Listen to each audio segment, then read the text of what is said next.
1.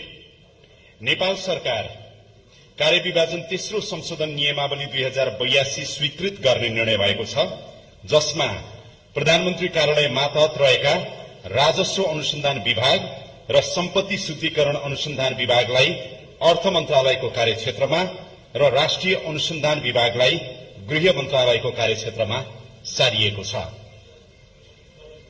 दोस्रो निर्णय 2082 भदौ 23 र 24 को प्रदर्शनका क्रममा मृत्यु भई पहिचान खुलेका मृतक नेपाली नागरिकका परिवारलाई भाग्ने क्रममा मृत्यु भएका कैदीबन्दी र बालबन्दी बाहेक प्रति परिवार 10 लाखका दरले आर्थिक सहायता र काजक्रिया खर्च, खाना खर्च र यातायात खर्च बापत 5 लाखका दरले आर्थिक सहायता उपलब्ध गराउने निर्णय भएको छ। त्यस्तै गरेर अर्को निर्णय छ सुरक्षण मुद्रण सम्बन्धी नियमावली 2082 स्वीकृत गर्ने निर्णय भएको छ। सुरक्षित मुद्रण सम्बन्धी ऐन 2081 प्रभावकारी रूपमा कार्यान्वयनका लागि ऐनले दिएको अधिकार अन्तर्गत सुरक्षण मुद्रण नियमावली 2082 स्वीकृत गरिएको हो। त्यस्तै 4 नम्बर छापाखाना तथा प्रकाशन सम्बन्धी ऐन 2048 बमोजिम अनलाइन संचार माध्यम दर्ता गर्ने प्रयोजनको लागि सूचना तथा प्रसारण विभागको महानिर्देशकलाई स्थानीय अधिकारीको रूपमा तोक्ने निर्णय भएको छ। यसको मतलब के हो भनेदेखि अब अनलाइन दर्ता तथा नवीकरण अब जिल्ला प्रशासन कार्यालयबाट गर्नुपर्ने छैन, यो पूर्ववत रूपमा सूचना विभागबाट नै यथावत रूपमा अब गर्न सकिनेछ। त्यस्तै गरेर नेपाल सरकारको प्रवक्तामा सूचना तथा संचार तथा सूचना प्रविधि मन्त्रीलाई तोक्ने निर्णय गरिएको छ। यसबाहेक अन्य मन्त्री परिषदका निर्णयहरू यहाँहरूले भोलि 3 बजे नियमित रूपमा संचार तथा सूचना प्रविधि मन्त्रालयको कार्यकक्षमा थप निर्णयहरू यहाँहरूले प्राप्त गर्नुहुनेछ। यहाँहरू सबैलाई धेरै धेरै धन्यवाद छ। धेरै धन्यवाद।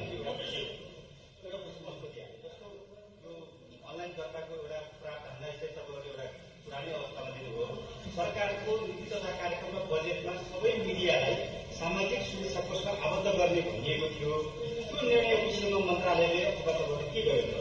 अब आज चाहिँ मैले तपाईहरूलाई यो मन्त्री परिषदको निर्णय सुनाएँ र यो मन्त्री परिषदको निर्णयमा मिडियासँग सम्बन्धित खास गरेर धेरै अनलाइन संचार माध्यमले म खास गरेर मन्त्रीमा नियुक्त भएर आए लगत्तै अनलाइनको दर्ता र नवीकरणको कुरा एकदमै उठाउनु भएको कारणले गर्दाखेरि यसलाई पहिलो प्राथमिकतामा राखेर हामीले यो म सहभागी भएको यो मन्त्री परिषदको पहिलो बैठक हो।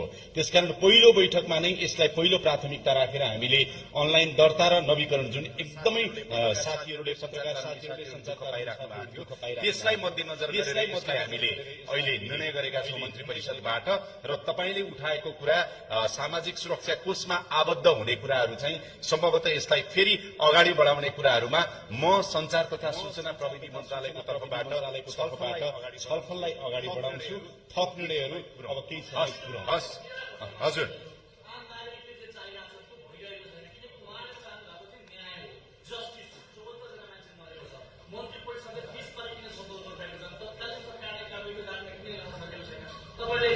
पासपोर्टको चाहिँ रोक्ने कुराहरू गर्दा के हो पासपोर्ट कुरा हो कि होइन अझ पनि खुलेआम जोडेका छन् ती पार्टीका नेताहरू दबाब दिइरहेका छन्, धम्की दिइरहेका छन्।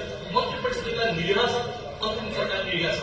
आम जनताले कसलाई गुहार्ने? सम्माननीय प्रधानमन्त्रीज्यूले आफ्नो सम्बोधनकै क्रममा आज भन्नुभएको छ कि सुशासन र भ्रष्टाचार नियन्त्रण गर्ने सन्दर्भमा सरकार कठोर रूपमा प्रस्तुत हुनेछ र त्यसको लागि कार्य प्रारम्भ गरिसकेको छ र तपाईले भनेको जस्तो जो दोषी छन् उनीहरू कारबाहीको बाट उन्मुक्ति पाउन सक्दैनन् र जुन रूपमा तपाईले अहिले कुरा उठाउनुभयो पासपोर्ट राजधानी रोक्का लगायतको कुराहरू राज्यका संयन्त्रहरूले यसमा अनुसन्धान गरिरहेको कुरा चाहिँ तपाईलाई म अवगत गराउन चाहन्छु।